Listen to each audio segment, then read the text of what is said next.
When limitations for the circuit breaker were put in effect between April and June last year, many couples have gone to great lengths to deal with the social transition.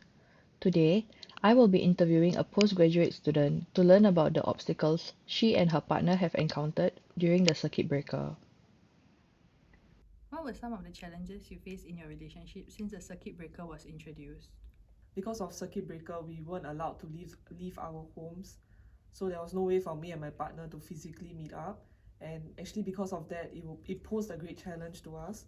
And just before circuit breaker, I was out of Singapore for a couple of months, so I really did not see my partner for like around 3 months. And when circuit breaker kicked in, it would have been another additional 2 more months of not seeing my partner, and managing our relationship was actually the biggest challenge that I faced. How did you manage to sustain your relationship while being overseas in circuit breaker while your partner was in Singapore? So basically, just before circuit breaker, I was out of Singapore, and when I came back to Singapore, there was this entire circuit breaker going on.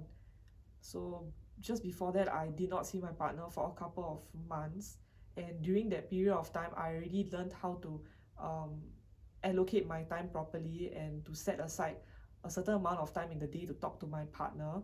We also understood each other very well because we were in different time zones.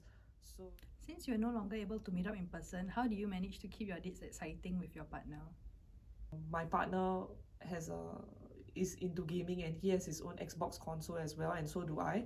So we used to have gaming dates where we would go online and we would play games with each other on the Xbox virtually without being physically together. So that actually allowed us to make our dates more exciting and to have an activity to bond over.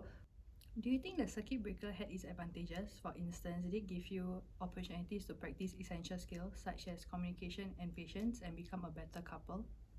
It taught me more about how to prioritize my time, and it taught me patience as well, because initially I thought circuit breaker would only be for a month. So uh, I kind of had a lot of plans that I wanted to do with my partner after that 1 month. But when the news came out and I heard that circuit breaker got extended, I felt rather disappointed. But this whole entire period taught me to be more patient and more understanding towards my partner.